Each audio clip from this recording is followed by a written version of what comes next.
Hello, you guys, and welcome. This is a special episode of One on One with T.Graye. I know for those of you who are regular passerbys, you're like, oh, where's the sex? We ain't talking sex tonight, though, you guys. I have one of the best to ever do it in the game of acting on the show tonight. You all may know him from Saints and Sinners. You may know him from some of his most iconic roles from our cult classics. Actor Clifton Powell is in the building. Come on in. How you doing? How's everybody? I'm good. How are you? I'm great. Listen, come sliding through here looking every bit of 35. How you do that? I get that black rinse in my hair once every 2 weeks. If you see me without my black rinse, I look like I was in Django. Well, listen, shout out to the shape up and the black rinse. Yes, ma'am. Thank you so much for sitting down with me. Ready to get started and dive in. So I know a lot of Saints and Sinners fans are going to tune in. I have to look. My producer in the background is a major fan. How is the show going? Oh man, we're. First of all, I want to say I'm glad to be on here with you. You're quite amazing, and we're not going to tell the whole secrets of how we know each other. So. But it runs in the family. I can just say that it's in the blood. That's what you just told me. It's in the blood. Anyway, I just want to tell you, I'm proud of you, and it's wonderful to be here. And I want to thank all the fans out there that are watching me over the years, but have been really tuning in to Saints and Sinners. We are getting record numbers in season 6, which is the final season. But if you guys keep watching like you're doing, they'll probably bring this thing back for 7, 8, 9, 10, 11, 12, 13, 14, 15. The numbers are going through the roof. Yeah, people absolutely love the show. I have been binge watching myself, you guys. So I'm in, y'all. I'm all the way in it with y'all. So I'm enjoying it too. One thing when I introduced you, I used the word icon. And I know that when we think of our iconic actors who really leave the mark, you are definitely an icon for Black actors. How does that feel, or what does that word really mean to you when you hear people say that about you?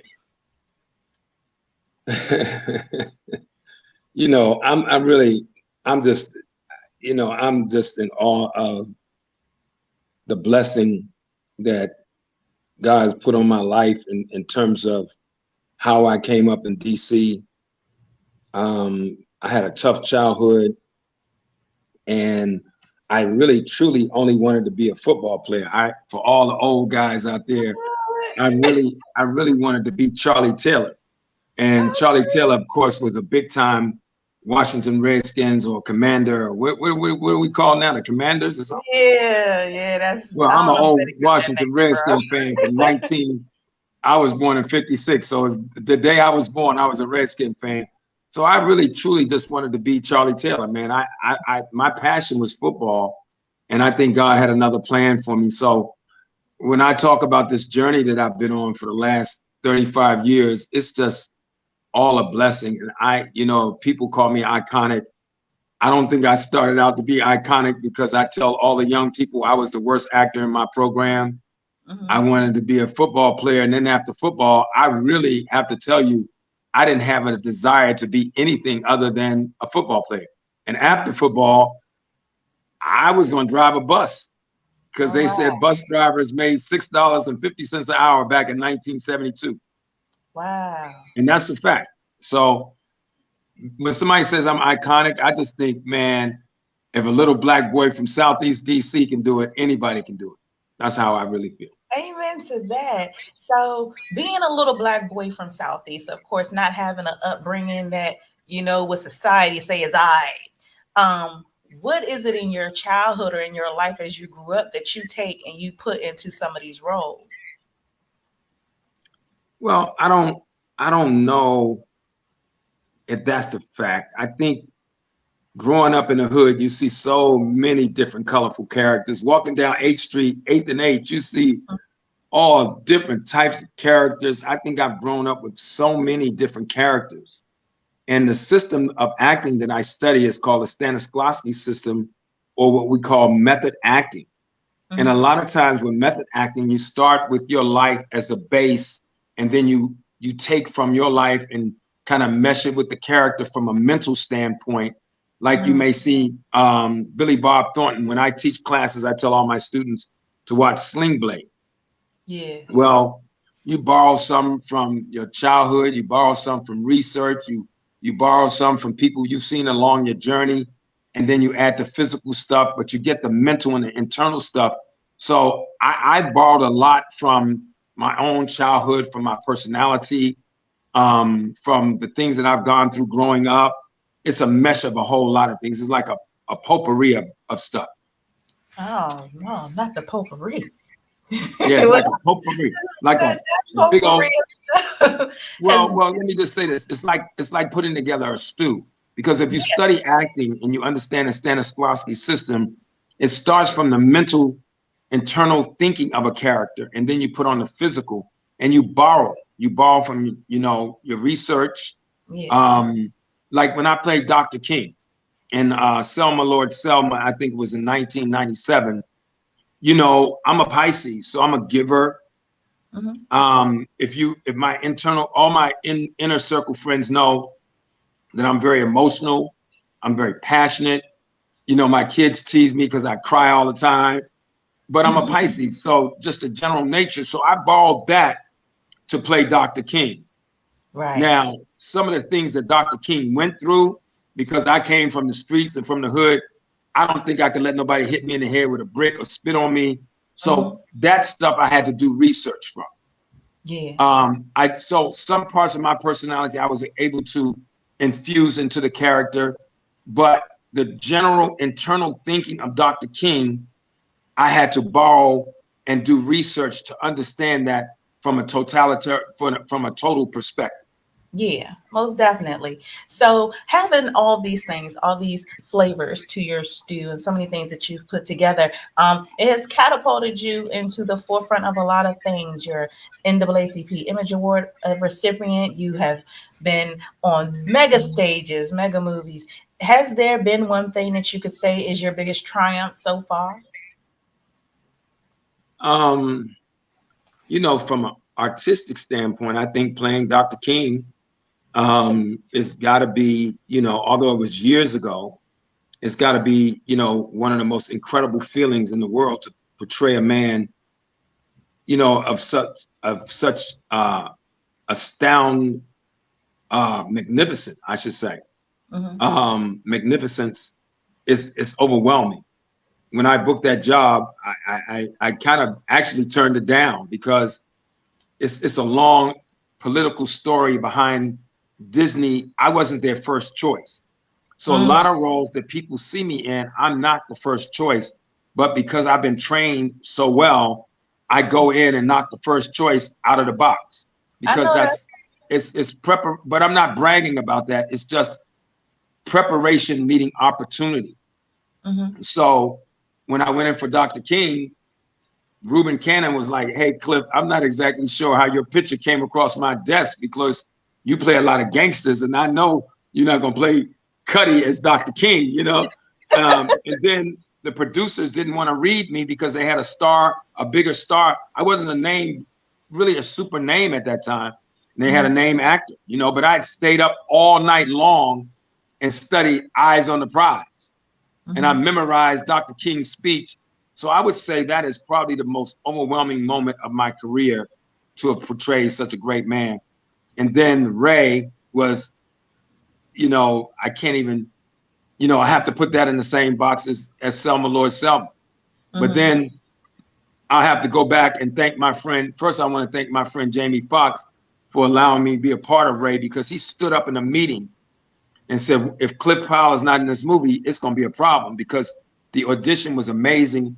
And they thought that I didn't hit it. So they thought I was a little off in the audition. And I called Jamie, and Jamie said, F that, Cliff Powell, you killed that thing, and you're going to be in this movie. So I think, again, I always give homage into Jamie Foxx for that role. I have to give homage to my partner, Mr. Charles Dutton from Baltimore, who saw me walking down, when he was coming into the building, walking down the hallway. And I had to audition for a character on his show, Rock. And I was playing Andre Thompson, who was a cracked out crackhead. And because I come from the theater, I came in looking like a real crackhead. Like I had on dirty clothes. I had dirt in my hair. My teeth was black and brown. And Charles Dutton walked past me and said, I said, hey, because I knew Charlie through a friend of mine from Yale. And I said, hey, Mr. Dutton. He said, hey, how you doing? Charlie told me after I got the role, he said, I went in the room. He said, you know, they got a real goddamn crackhead out there. So I have to say, that role right there changed my life in Hollywood. I have to go back and pay homage to the Hudlin brothers who put me in House Party 1. So those films together, along with Dead Presidents and Menace to Society, have to all be like one of all my favorites. I'm sorry, it's taking. I have so much information in my head, so it's cool. I can't say Ray without saying Selma Lord Selma. Right. I can't say Selma Lord Selma without saying Rock. I can't say Rock without saying Menace to Society. I can't say Menace without saying Dead President. So I want to tell you one. I was about to ask you, how do you handle being typecasted in Hollywood? But I feel like you kind of answered that with just the preparation, meeting the opportunity, and just, you know, taking a. Well, let's address that though. Let's address that, because I think that's a myth. I'm not typecasted. What happens is, for African American artists, and I want to address that for real, because I get a lot of flack. Somebody came to my page the other day and said all he plays is rapists. I played one guy in Women That Aren't Loose, a movie that I never read the script from. Someone dropped out the movie on Wednesday. They called me on Thursday. Reuben Cannon casted me in Why Do Fools Fall in Love, Selma Lord Selma, and Buffalo Soldiers. And he's my friend. And he's believed in me in the beginning. So I came in. I never even read the script until I got to set. And when I read the script, I said, hey, Reuben, this is some deep stuff. I'm not touching that little girl. So let's reblock that. And I get a lot of flack. That's the only character I've ever played like that. So I get typecast because when you watch Cuddy I was the last choice for Cuddy. They did not have me in mind for Cuddy. They did not have me in mind for Cuddy. They had me in mind for Cowboy or Spider. I stayed up all night long and memorized Cuddy and begged them to let me read Cuddy. So when you play a gangster like Cuddy, people automatically think that every role you play. I played doctors. I played a pastor last season on Black Lightning. Yeah. I played Dr. King. I played a African Prince on the Jamie Foxx show. I played a cop on Martin. I do pastor roles all the time in almost, you know, what is it? I can't even think of the movie. Me and Boris Kojo, The Gospel. So I think I played a young father on a show called House. So if you look at some of the older stuff that I've done and pull up my resume, instead of making value judgments about us, because we are trained, just as trained as Robert De Niro and Al Pacino. Because I see these memes going around, oh, I hate so-and-so in real life. We're actors. We're playing characters. Somebody said, that nigga got to be the same way in real life. No, I'm not. I've never been in trouble. I've never been arrested. I don't do drugs. I take care of my kids. I don't beat women. It's all acting, man. And we don't get credit for our training. And I think we have to get away from that. So I'm telling you right now, right here, to everybody that's listening, it's a myth. I play all types of characters. And when you play a gangster, as Cuddy was so cold-blooded, everybody just thinks you a gangster in every play. Like some lady told me, said, okay, I know you're playing Dr. King, but are you going to be killing people? Have you ever seen Dr. King kill anybody? So it's just, and you know, and I'm going on about this because if I let you guys see my DMs, one girl came to my page, and I'm not going to tell you what happened after I blocked her, because another guy came to my page and called me so many names that I had to call my security team. He called me. He said, why did you block her? I said, I block everybody that comes to my page and says things that are not about love. My life and my kids and my family are about love. And if you come to my page with negative stuff, I'm blocking your black ass. That's just what it is. It And is. because people say some very cruel things. One girl said, "Oh, I'm so damn glad to see you finally smiling in a picture because all you do is rape people and kill people in movies." I'm like, I can't tell you what I wanted to say, but I blocked her. I said, please, no negative comments. Do your research. And it's not fair. And the reason I'm saying it is because we have to give African-American artists the same benefit that we give Robert De Niro and Al Pacino and Dustin Hoffman, because we are all trained actors. I'm a trained actor. 20 years of unemployment, 20 years before you guys saw me as Pinky or Clifton Powell and Ray or Rock or Dead Presidents. I was training. I took 4 years of speech classes. When I first got to Emerson, which I went to college at Emerson College in 1974, this is how I sounded. Hi, my name is Clifton Powell. I'm going to be an actor. Wow. I took 4 years of speech classes. So I'm saying all of this, and I'm a little hot about it because I want everybody to understand that we deserve the same respect you give De Niro. I've never seen a meme that says Robert De Niro kills everybody in every movie. Stop saying that shit. It's horrible. Yeah. And I'm saying it now. And for anybody that don't like it, you can kiss my black shiny butt. Oh, I'm joking about that part. But I take it personally because I want people to really give Angela Bassett the props she deserves, man. Give Tara. We are trained actors. And so at the end of the day, I blocked this girl. This guy came to my page with threats and called me a black C-U-N-T, a D-I-C-K eating C-U-N-T. And it's so, and I'm telling you, it's graphic. He called my mother a hoe. My mother committed suicide when I was 4. They found my mother in the bottom of the Anacostia River. And you think that didn't hurt me? Yeah. I mean, black people got to do better. Yeah. And I know we didn't want to get this deep today, but we said earlier that we're going to chop it up. I'm going to tell you how it really is, not the shit that people read in the news. Yeah. I live this every day, and it's insulting because I never wanted to be an actor. But there's some nasty, mean people out there. How do you call me a C-U-N-T and talk about my mom who died so tragically and was wrought with mental illness? How do you do that? So I wanted to address this. I've been wanting to address it. This is a great place to address it. Yeah, so people can stop, man. Stop. Will Smith is a human being.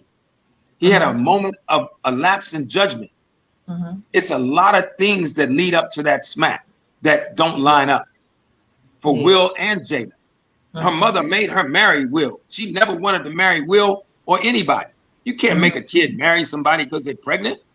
Yeah. I mean, it's a lot of stuff, man, and we got to do better. So anyway, I hope everybody heard that. I hope you understand. Stop typecasting all of us. Stop, especially me.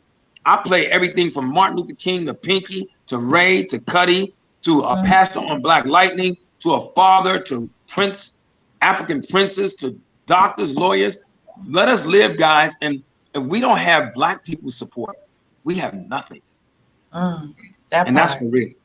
All right, now I need a glass of wine. I'll take another little sip of my wine. If it wasn't for red wine, I'd come through there and beat y'all asses. Well, thank the Lord. I really don't fight. I told somebody the other day, I don't fight.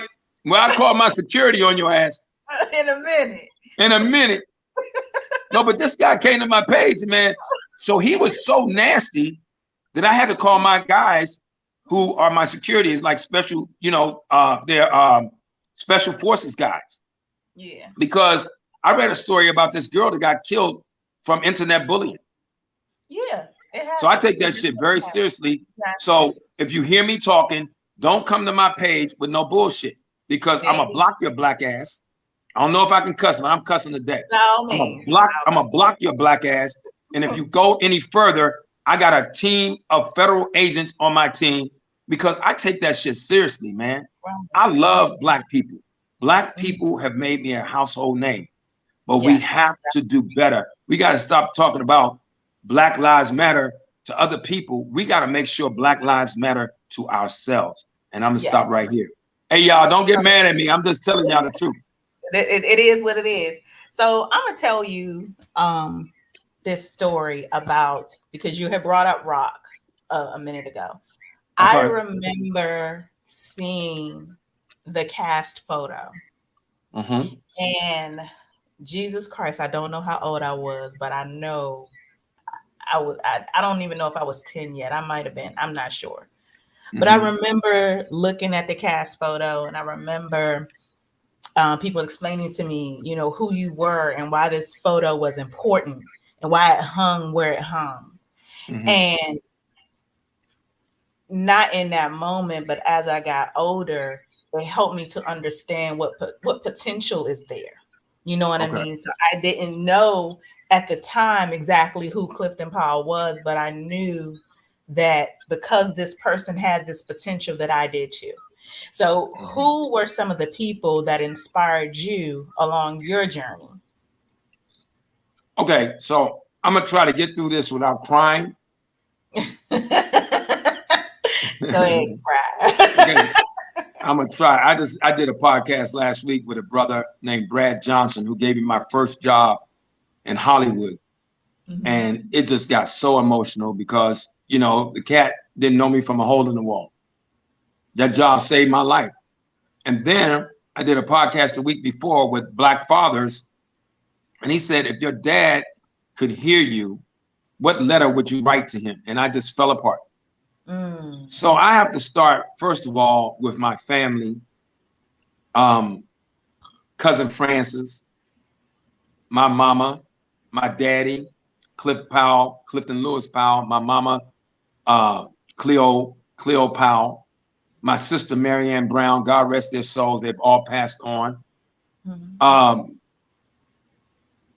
Miss Imogene Johnson, whose son Daryl Harvey took me under his wing when I was 7 years old. I grew up in Mayfair in DC, and there were only 2 people in Mayfair that could cross the street into Parkside, the projects, after 7 o'clock. And one of those guys was Daryl Harvey, who became my angel. He became my hero. He became my surrogate big brother. He became my protector at 7 years old because my dad worked nights. So it's from 7:30 in the evening until the next day, I was by myself because my babysitter had rats when I was 4 and 5, and I didn't want to stay with them anymore. So I told my dad, I said, if we move, I don't want a babysitter.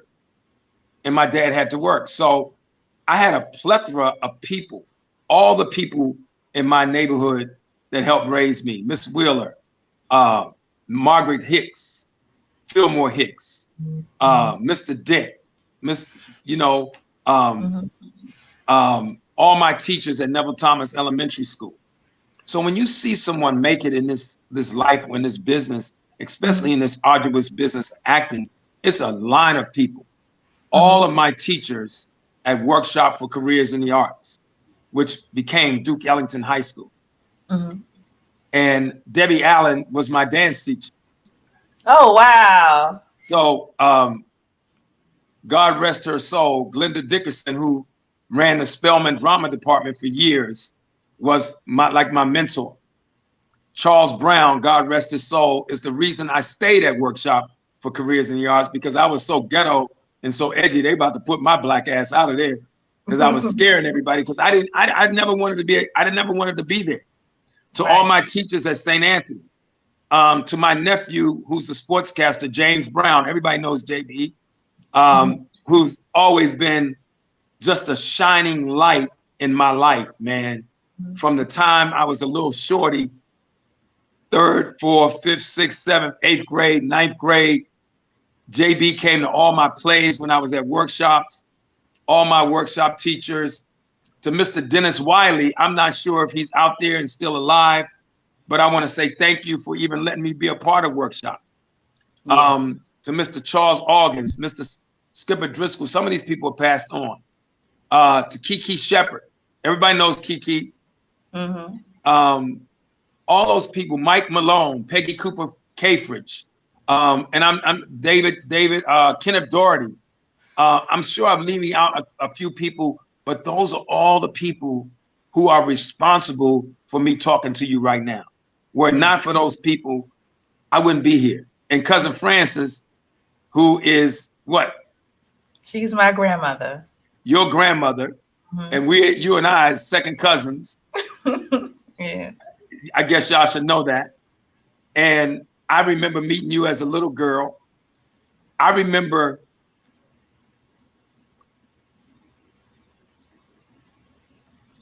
I'm sorry, guys. It's okay. When I got admitted into college, they had to take up a collection to send me to college. And you know, cousin Frances was that lady, man. And she was so clear and so blunt. And you know, these people didn't have a lot of money, man. And so we're talking about 1973, 74. And they all took up a collection, and cousin Frances gave me $500, man. And I said, cousin Frances, you didn't have to do that. She said, shit, then give it back then. And she was teasing, but that's how much they love me, man. They love me. I didn't go to college with a suitcase. I had my clothes in a Safeway bag. I know people don't want to believe these stories, but it's the truth. Yeah. And it's a blessing, man. It's all a blessing. So when people look at me and they say, Clifton Powell, I'm like, oh my goodness, man. I'm so blessed and I'm so honored to have had so many wonderful people pour into me. And now I'm pouring and sharing with you. And we're going to make sure you do all that you need to do. Because, you know, we've been talking and I'm like, if you need me for anything, I'm here. So that's what it is, man. It's never one person. And then all my teachers, all my friends in New York, you know, it's been a blessing. That's amazing. So definitely a major story. I can't wait for the day we see your biopic on Lifetime. Okay. No, I want to do a one-man show called An Evening with Clifton Powell. But I also want to write a book. I just got to stop working and take the time to do it because I'm about to move behind the camera. But anyway, let's keep moving. I'm sorry. You know, some of these questions you're asking me take me back about 50 years. I'm excited to see you move behind the camera, most definitely. So you've always been in a position to be able to overcome no matter what the circumstance. In acting, we see people have these highs, these lows. You'll see a face in every single movie for a minute and you won't see him for a while. Then you see him in everything for a minute and you won't see him for a while. What has been the key to your staying power? And if at any time you didn't feel on top, what did you do to get back on top? Man, you have certainly done your research. You know, my dad, God rest his soul, man, he was a little man. He was only 5'3". And I was saying to myself, man, if I don't get bigger than 5'3", I ain't gonna get no girls. Thank God I got to like 5'10", 5'11". But my dad was a country guy. You know, our family is from Fredericksburg, King George County, Virginia. Aunt Gladys and Aunt Alma and cousin Jenny, cousin Francis, Uncle Morris. Let me put Uncle Morris in there. Let me put Uncle Wesley in there. Uncle Jack. Aunt Esther, all these people, Aunt Esther, who helped raise me. My dad ended up in the same mental hospital as my mom, St. Elizabeth's. But my dad was a really interesting guy because we got evicted from my apartment and I lost everything. My damn daddy moved all this stuff back into the damn apartment almost. And I'm not sure how he did it, but he wasn't a learned man, but he always instilled two things in me. Where there is a will, there is a way. And all you need is faith the size of a mustard seed. That's what you need to make it in life. So a lot of times we try to have too much faith. You only need this much faith. Yeah. And I never forgot that from the time I was a little boy in Mayfair, taking care of myself with the help of Miss Jean and Daryl and a lot of my teachers and all the people in the neighborhood and especially in my little area in the neighborhood. And I carried that with me throughout my career. And so whenever I work, I get up every morning, I pray and I meditate. And I always remember, man, I've had some very challenging times. I don't think I think I've had some really financially challenging times, some emotional times where I wanted to quit. But the spirit of my ancestors, the ones that came across the Middle Passage, Aunt Alma, Cousin Jenny, Cousin Francis, all those folks, my mom, my dad, my sister, those people held me up internally. And I just kept on going. Whenever I got down, I just kept pushing through. And I can't tell you guys how to do that other than if you don't quit, if it don't kill you, it's going to make you better in the next 24 hours. And it's just a mental thing. You just got to, and I made a decision. I didn't want to succumb to any mental illness like my mom and my dad did. And I just kept fighting. That's all I can say. I just kept fighting. So through any adversity, 7 years ago, I went through a divorce. I lost about $5 million. 7 years ago, I came to Atlanta with only $100 in my pocket. Wow. I just did not quit. And I met some really wonderful people. The young lady that I'm dating, and I'll say her name, Marquita. I won't say her last name. When I first met her and we started dating, I had no money. And she put $10,000 in my pocket. All right. She's my friend, Mr. Jacob Williams, Swirl Films, Bounce TV, Eric Thomas Sunas, Keith Neal, Walter Bennett. These have all been my friends over the years. Steve Farrier, Doug Holloway, Rose Catherine Pinckney, Kathy Colin.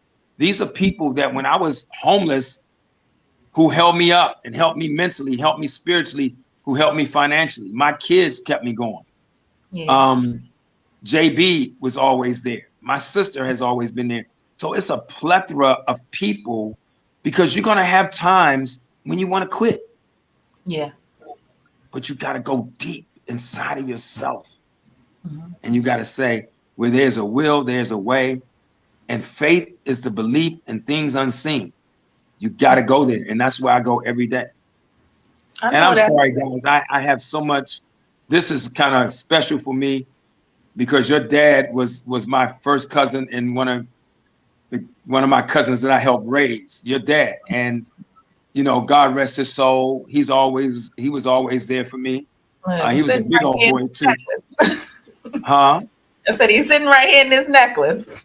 Yeah, and so, you know, Anthony Powell was always out on the road with me. If anybody had a problem, man, I said, Anthony, all right, little Cliff. And he come pick. I remember one time, Anthony, your dad picked the girl up in the club. She said something crazy to me. Anthony just came and picked her up and took her outside the VIP section. So it's been so many people, but I'm going to say to people out there, don't quit. Yeah. Ask for help. Yeah. We're living in some tough times right now. The pandemic is still here. Ask for help. Ask for help. Don't sit in trauma. Don't sit in homelessness. Don't sit in not having any food, any money.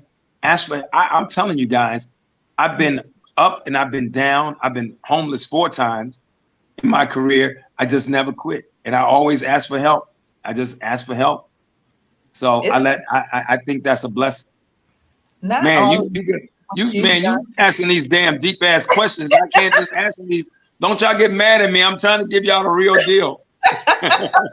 Listen, we can lighten it up. I mean, you can't ask Marquita, do she need a girlfriend? I don't even feel bad about coming behind you.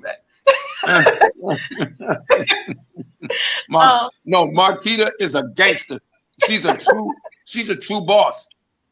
And she's taught me so much about love, man, and about not so much being humble, but understanding some of the deficits that we talk about from our childhoods, man. And as much as I love my childhood on a lot of levels, it shaped me and made me tough because I didn't get what other people got. I missed a lot of stuff. Like I missed how to love a woman. So I'm developing a movie about my journey with her called A Special Kind of Love. That's another whole story. We'll talk about that in a minute. Oh, wow. So let's talk about these movies, though, while we're there. I hear that you're also in a scary movie coming up with Terrence Howard and a couple of other great. Ooh, child. And I don't want to hear no shit from y'all. I'm playing a priest. So I don't want to hear nobody come out. Is he killing people as a priest? Is he raping somebody? No, I'm playing a real priest, you fuckers. They got black priests. Somebody gonna say, how he gonna go from playing Cuddy to playing a priest? It's all acting, y'all. People act like some of your characters. I swear to God, I was in a store played, one time. This girl said, Tip, I was in a store one time, right? This girl said, ain't you from Menace Society? I said, yeah.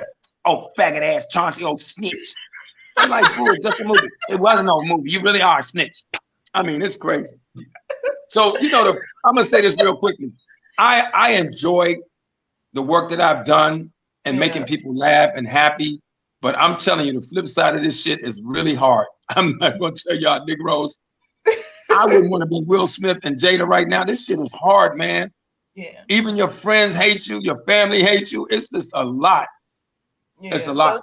So let me ask you. I just have two more things, and I'm gonna let you go because I know you got active business to get to. No, we good. Let's keep going. I like this.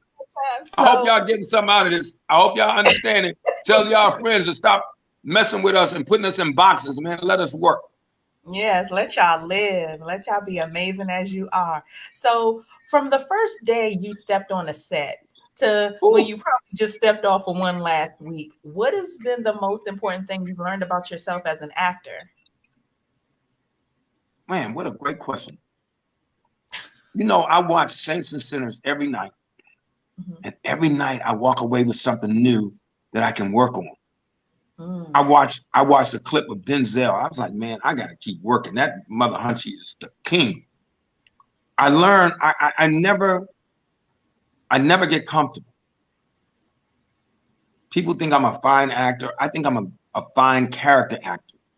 I can morph into, now it doesn't matter what happens now. We've got some difficult days ahead.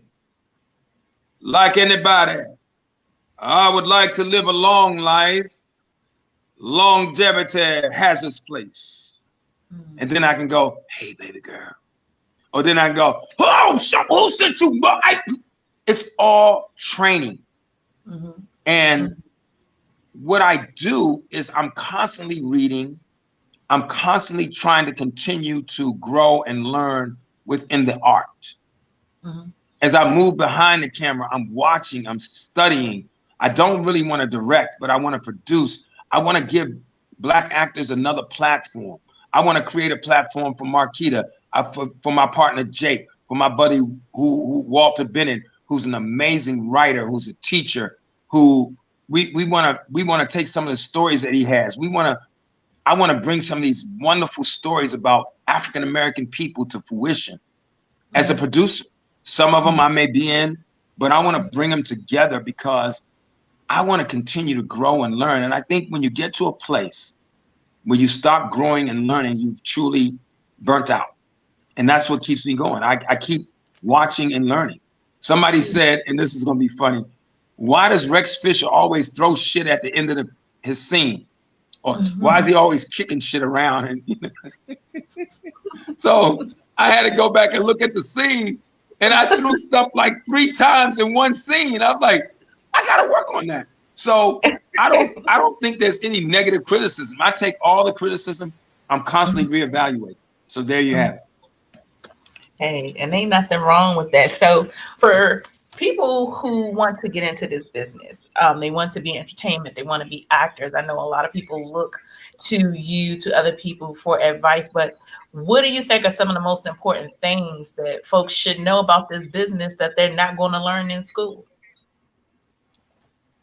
Girl, what you been doing since I talked to you last? You just got a book and you just start doing all your research and asking these. This is what I did.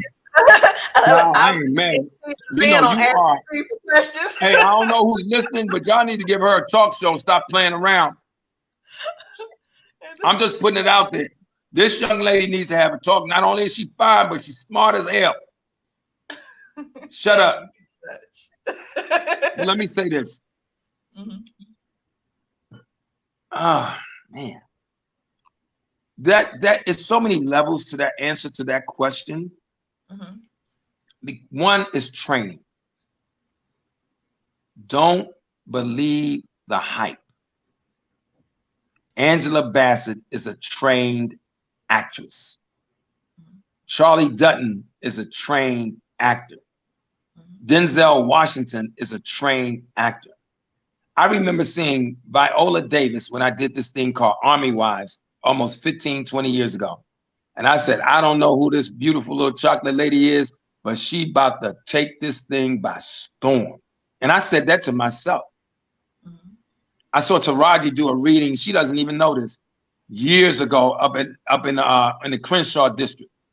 I said, I don't know where this girl. I didn't know she was from DC, and then realized that my teachers trained her at Howard and in DC area. I said, she's gonna be a star. So get your training. Yeah. You gotta have a lot of faith. So I suggest people read this book called The Road Less Traveled. When I teach from this book, The Road Less Traveled by Dr. Scott Peck. There's another book that I teach from called The Courage to Create.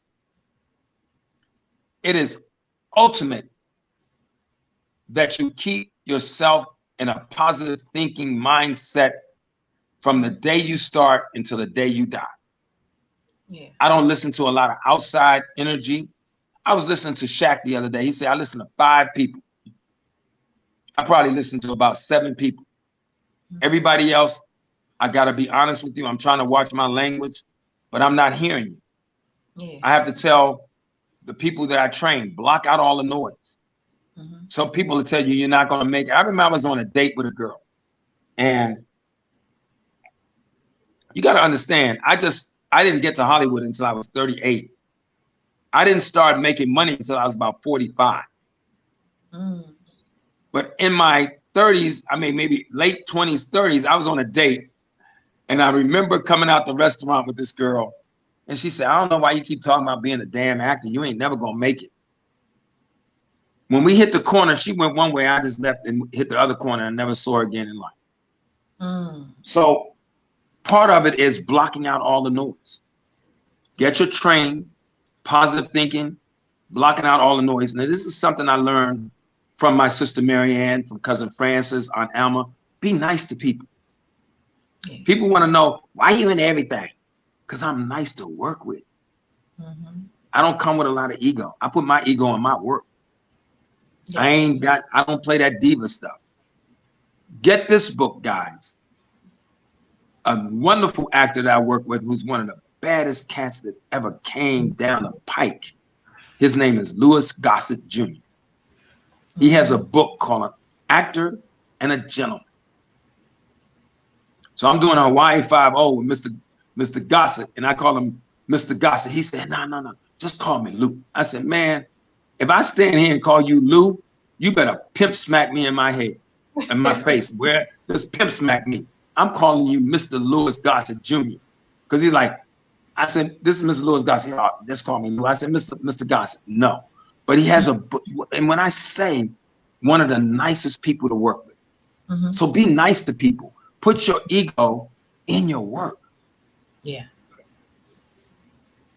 Save your money. Save your money. Save your money.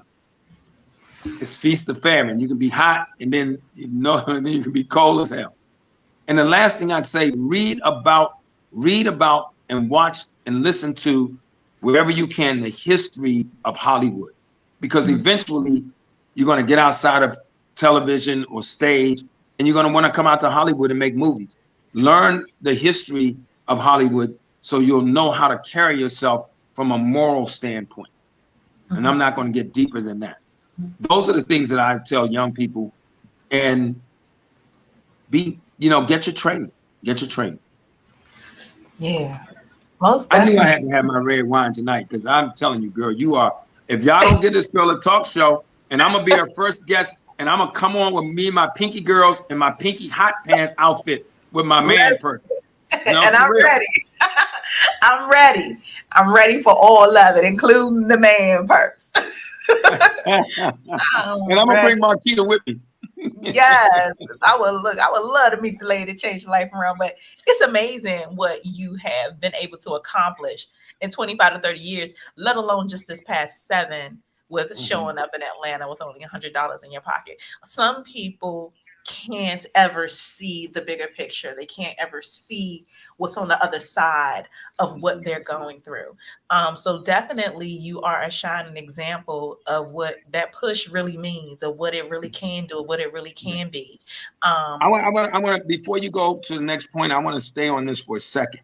Sure. Because I want people to understand 8 years ago, I ran out of money.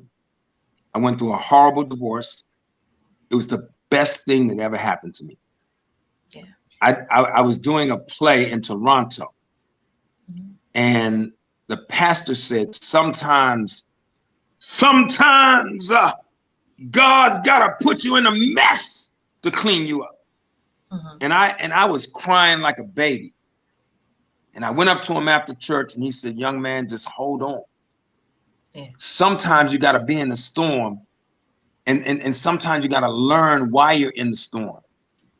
I had to understand that even some of the people on my team were waiting for me to fail. Yes. And it's family, it's friends. But I'm not mad at anybody. Another book that I teach from, that everybody that is listening to this broadcast right now, you have to get all the books, but you have to make sure you get these two. One is called Love by Dr. Leo Buscaglia. The other book is called The 12 Steps of Forgiveness by Paul Farini.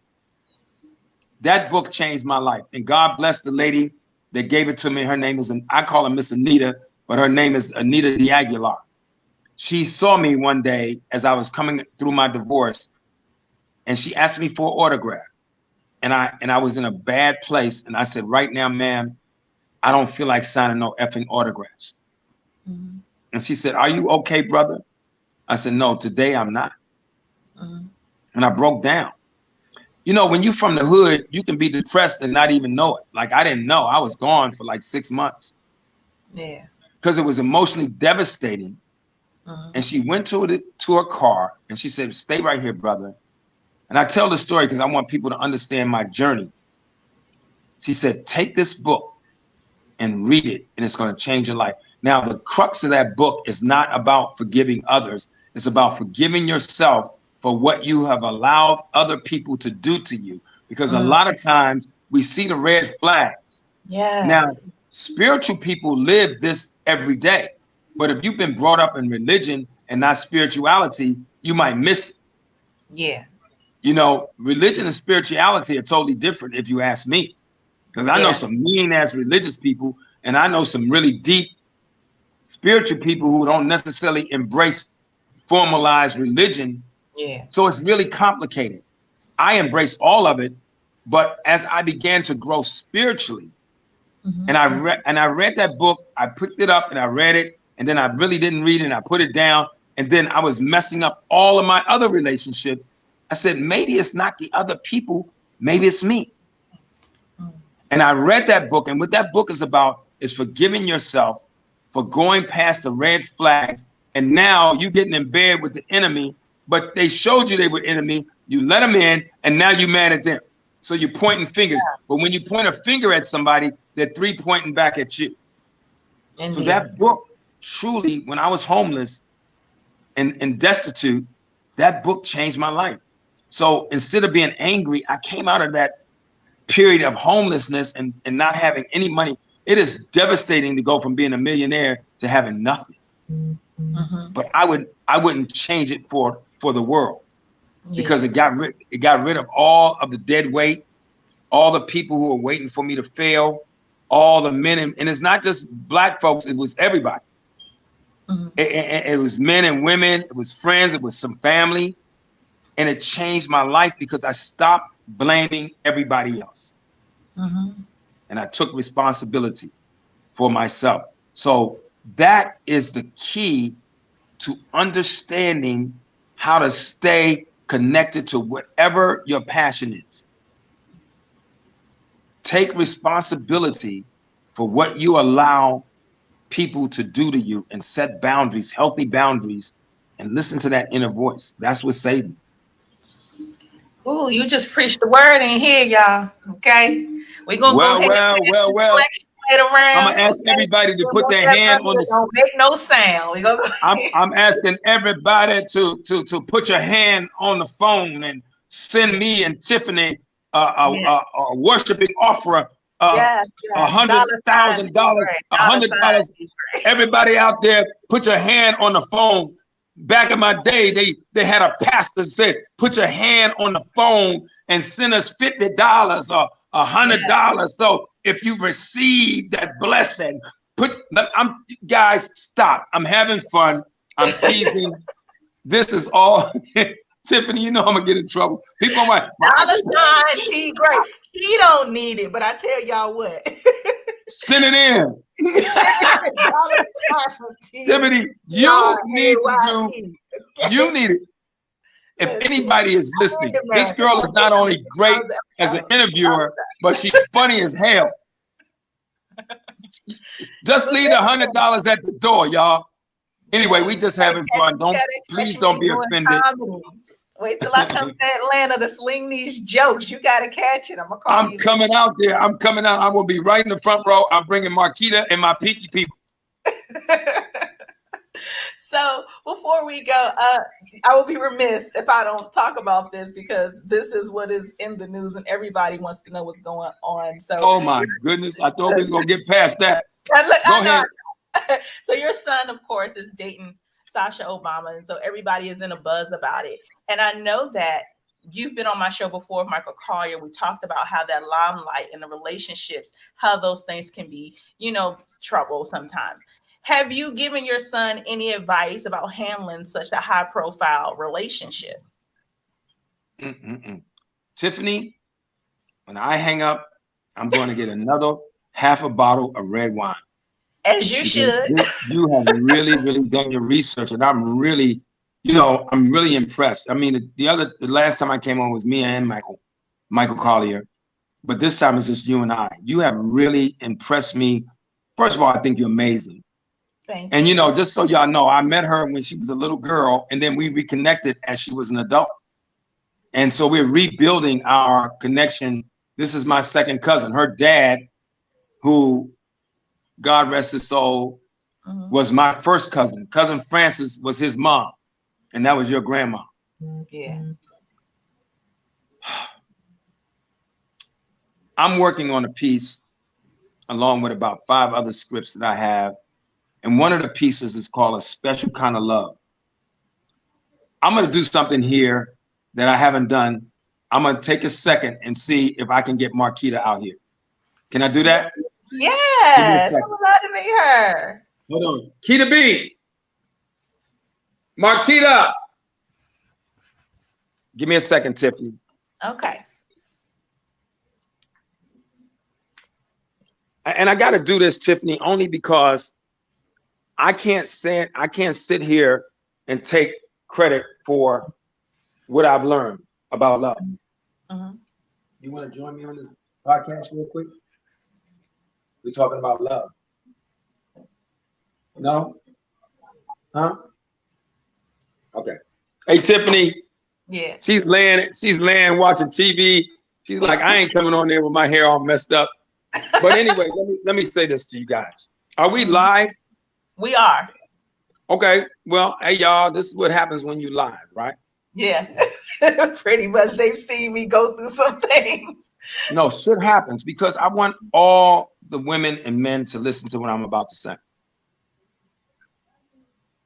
When your son is dating the ex-president's daughter, the first African-American, first family's daughter, that's a deep responsibility for a son to handle and for a father and a mother and, to handle.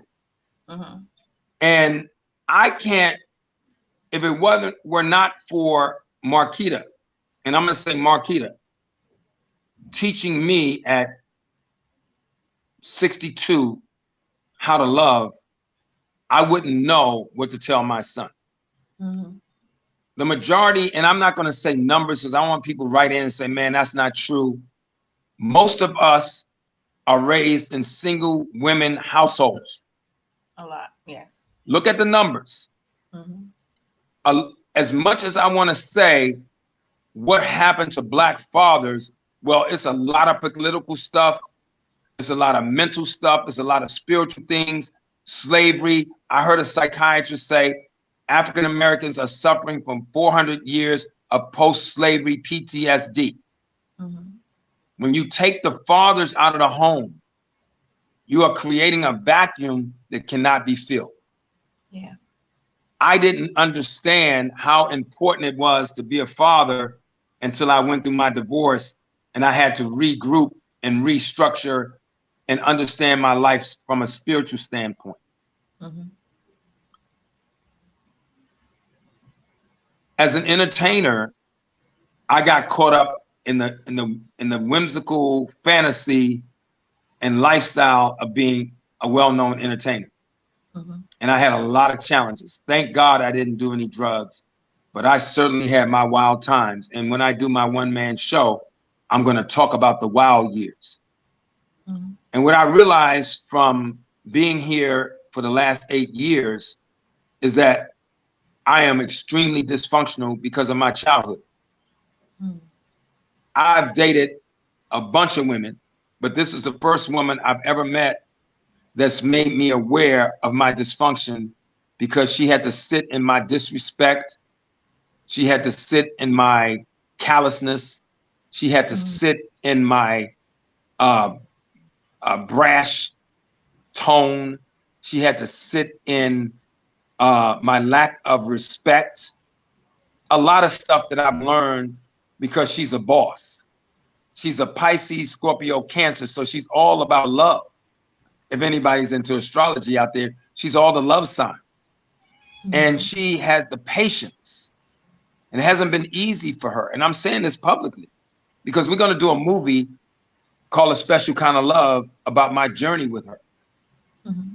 A lot of African-American men and women, but especially the brothers, don't really know how to love a woman, because a lot of us come from broken homes.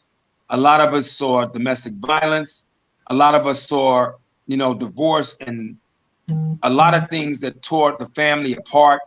Mm-hmm. And a lot of us haven't had the kind of guidance and upbringing that we should have, mm-hmm, for a myriad of reasons. So we're not going to put it on one thing. Right. I am a victim of that. And she has helped me understand how to be better and love a queen. Mm-hmm. And so in turn, I have to give her homage because I'm so humbled. I can't even get into how much shit she's taken from me, mm-hmm, that I didn't even know I was giving. Because until someone makes you aware of yourself from an internal standpoint as a man, a lot of times 81% of people don't talk when they're hurt. Yeah, very true. So a lot of times women are sitting in trauma and they don't even express it except to their girlfriends or maybe a family member. How you doing with Charles? Oh my God, I'm fine. And then they get on the phone with Keisha. Girl, this Negro is a lot of things. Yeah. But Charles comes out of dysfunction, mm-hmm, and didn't have his dad there. So I'm saying all that to say, I am so thankful to her and all my male friends who tried to help me understand what it's like to be in the spotlight and bring your lifestyle in and handle, mm-hmm, that. And I'm trying to transfer that to my son, mm-hmm, so that I can break generational curses. And we can't blame those people. Mm-hmm. Those people came out of second, third, fourth generation slavery, mm-hmm, homes torn apart, families torn apart. So we're dealing with a lot of issues, man. And I just thank her, and I thank her every day. And I apologize every day, and I take total responsibility. And I'm trying to teach Clifton Jr. the same way, because, mm-hmm, Sasha Obama needs to be treated like a young queen. Yeah. And I told him the other day, treat your girl like you would want a man to treat your daughter. And yeah, that's what I've learned in the last 7 years, but the last 3.5 years being with Marquita. And, it's been, and I want to talk about it, man, because I run into a lot of brothers who want to have conversation. And I know there's a lot of people out there, oh, he's had a lot of women, he did this. Let me grow. Yeah. Nobody, I heard a thing the other day, and I'm going to stop right here. Shaq was talking about his divorce from Shawn. And the interviewer was trying to pull Shaq into kind of, I don't want to say blaming Shauna. Shaq said, whoa, whoa, whoa, whoa, whoa. And Shaq's a Pisces, by the way. Yeah. He said, whoa, don't do that. I sent him a text, man. I said, I'm so proud of you for being real and being transparent. He said, don't do that. It was all me. Yeah. So if I'm not with her, let me grow from my past. I've been a ladies' man. I've been wild. I've been crazy. I never hurt anybody. I never did anything that wasn't consensual. But I got caught up in a lifestyle that nobody explains to you. Yeah. And it takes you on a magic carpet ride. So I take my hat off to men like Shaq who own it. And we're trying to make our sons better. I know that was a long ass answer, but I want the men out there and the women that are trying to love us to understand, man, you got to go back to how we were raised, what we saw. And then most of us all need to be in counseling because it's really a lot to handle. So that's how I'm dealing with my son dating Sasha Obama. I'm like, bruh, it doesn't matter who her parents are. Treat her like you would want a man to treat your daughter. Yeah. And treat her like a queen every day. I know that's right. So kudos to Marquita, okay? Because you done changed this man. I'm gonna tell you the other thing you gotta do. You gotta listen. You know, we hard-headed, men are hard-headed as hell. When you with a boss and you realize she's smarter than you, sit your punk ass down and listen. Thank God I'm a Pisces and not like maybe the Taurus moon that I am, because, you know, I really had to listen. And Marquita's 35 and I'm 66. And she's way more mature than I am. And she's a boss. She was a young mother. She is simply, and she's a Scorpio. So people probably like, whoa, you didn't say she was a Scorpio because they bosses. But she's a boss, man. Like she's like how Cousin Francis and them used to be. Come home, cook, clean, don't run around, don't drink, don't do drugs. And she's a fine actress. And y'all going to hear about her. But we're going to do that movie called A Special Kind of Love because I want everybody in love to be happy. I really do. Especially artists. I don't know. I got a soft spot. Like I want Will and Jada to work it out somehow. Somehow. Keyword. Hey, let's talk about that slap. Keyword is somehow. Somehow. Hello, somebody.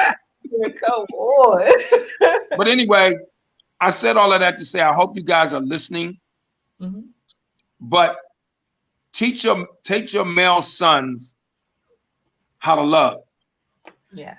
And women who are in love with men who are struggling, let's go to counseling. Be patient with them, make them aware, hold them accountable, set boundaries. It is really deep, man. It's really deep. So there you have it. A whole another hour just talking about that. Woo, child. That part. But I thank you so much for joining me tonight. This has been phenomenal. I know that definitely inspirational. People chimed in and said how motivational this was. I'm excited for you. Tell everybody. No, I'm excited for you. If somebody out there don't give you a damn talk show, I'm gonna send my security people over there and beat their ass. Listen, you could just send your security people to 15 people. I just need $1,000 out of each of them. I already know how much for studio time, makeup every day. Let's fly these niggas in. You look fabulous. You look fabulous. You're fabulous. You look fabulous. Thank you so much. But you guys make sure that you get caught up on Saints and Sinners. It is season 6. It is phenomenal. Shout out to Troy Chaney and his new song. He's doing something different. Troy Chaney, my boy. Hey, I'm gonna tell y'all a real quick story before we go about faith. First of all, I want to say thank you to all of you all out there for making me a household name and watching this damn Saints and Sinners. I'm in the damn show. And I'm watching the show like I never read the damn scripts. It is like so exciting. I mean, it is, and that damn Ray Ray. Oh my goodness. It is in that grandmama. Ooh, child. But let's give a shout out to my DC homie, Trey Chaney. I met Trey Chaney, and we talking about faith here. When I was in town passing through, somebody called me because I have a young man who handles all my personal stuff, Keith Neal, who's now an executive producer with Swirl. Oh, I want to give a shout out to one of my boys who I forgot to mention, one of my friends. It's a certain people you get choked up. All my teachers, Keith Neal, who walked with me, Eric Thomas-Sunis, who runs Swirl, who owns Swirl Film, told me when I was going through my divorce, I had no money. He hired me. He said, Cliff Powell, I'm a fan. When I work, you're going to work. I came on board as one of the original members of Saints and Sinners before anybody signed their contract. Keith Neal has been my right-hand man for the last 16, 17 years. James and all the guys over at Swirl Films. But I got to give a shout out. This is how I got to Swirl Film. To DMV's own Mr. My Man. People don't know he used to be a male stripper. He's lost a lot of weight now. I think he stopped eating meat. Mr. Russ Park. That's my partner. Yes, Russell D. All y'all know my man Russ. I cannot. I would be remiss if I don't mention my man, Mr. Russ Parr. I know I talked about JB, but I got to shout out to my whole family, all Katrina, my nieces, my nephews, my grandkids, Eliza and Rashad, their mom, Christian, grandma, and grandpa. But I got to give a shout out to my nephew, Terrence Brown, my nephew, John Brown Jr., Everett, Alicia, Frida, Katrina. But my man, Mr. Russ Parr, has been in my corner from day one, man. When I was in the desert, when I was in the darkness. So I just want to give a shout out to my DMV brother, Russ Parr. I hope I didn't forget anybody. To all my DMV folks, Miss Tressa Kozel and her team. She knows who I'm talking about. All my DC homies. But let me say this about Trey Chaney, because I want y'all to understand what faith is. I ran into this little guy. I'm mad the little fucker got the beard and I can't grow my beard out. You got to get it to connect. Every time I see him on Saints and Sinners, I'll be like, man, I'm going to get my beard like Trey's one day, right?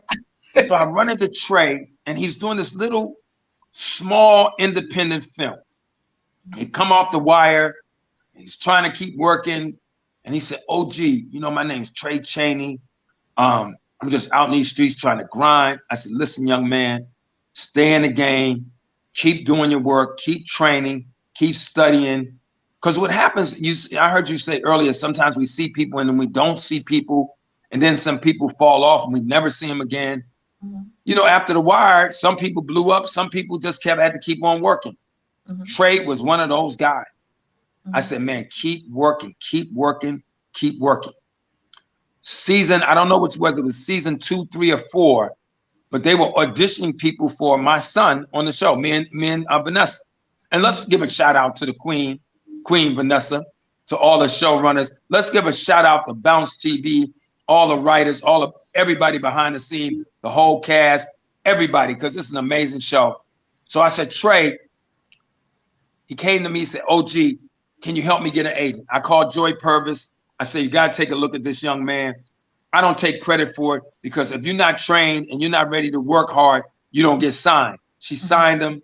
He came in and auditioned for my son, and he's been on season 6, been on the show for the last 3 or 4 years, but he came out of them streets and never gave up. So let's give shout out to my man, Mr. Trey Chaney. Shout out girl, to him.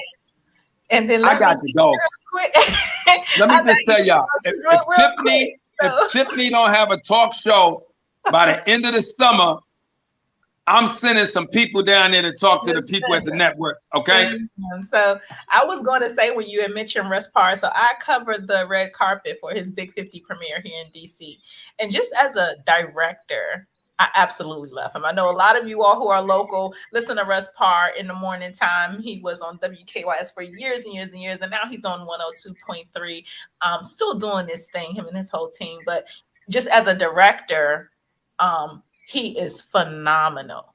I love the touch that he puts on everything that he does, and having that opportunity to cover that red carpet and just see how it really comes together, see what it's really like, and get to meet him was absolutely great. I love him to death. And let's piggyback on that. Mm-hmm.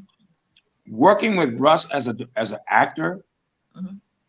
if you ever get a chance, go back and watch The Under Shepherd. For all of you all out there who've never seen The Under Shepherd, go back and watch. For all of you all have it, because Under Shepherd is really a Saints and Sinners, a spinoff of The Under Shepherd. Mm. Watch Russ Parr's work. Watch 35 and Ticket. Yeah. Funny as hell. Yeah. Russ has a way with actors that I've worked with almost a lot of directors. Russ has a way with actors to make you want to just do better. Oh, wow. And he's got such an eye. So if you ever get a chance to work with Russ, and quiet, he pushes you. He doesn't push you like hard. He makes you, he's got such an eye that you might do it your way. And he might say, ah, that was great. Try this. He does his homework and he's gentle. He's a gentle director. A lot of directors can be tough and hard, make you nervous. Whenever I come to work on Saints and Sinners, I had a couple of seasons ago. I don't know, I just got discombobulated and I had a lot of words. Russ said, you know what, Cliff, we're gonna break this up and do it in parts. Mm-hmm. Man, because even when you're a veteran, man, there are days when you just can't get it. And that's not a lot of days, but I had a lot of dialogue and it was different segments. And Russ was so gentle and made you feel like it's okay, bro. You ain't no robot. Yeah. So hats off to Russ Parr. And y'all watching season 6. Season 6, directed by Russ Parr. Man, it's on fire.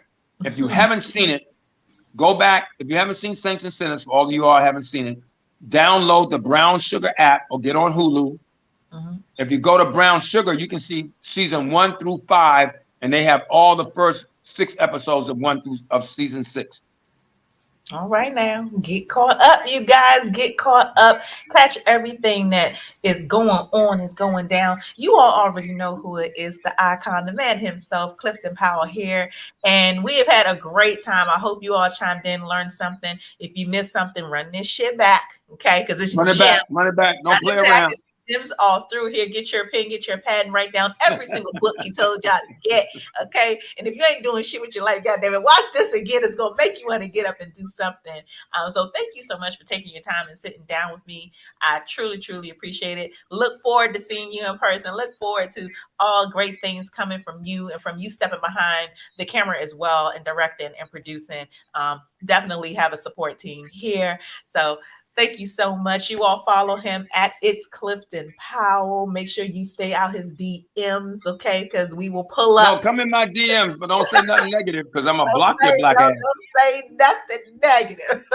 And if you start threatening me, I'm going to send my CIA team after your ass. There you go. Okay, listen, let me say this before I go.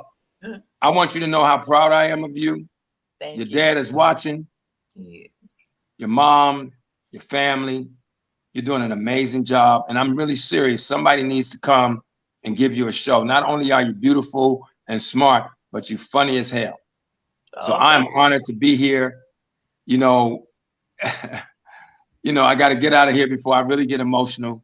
But you got Cousin Francis' spirit, man. And, you come from good stock. So God bless you. God bless your family. God bless all your sisters. And let's keep on doing this. So this is one of many that we're going to do.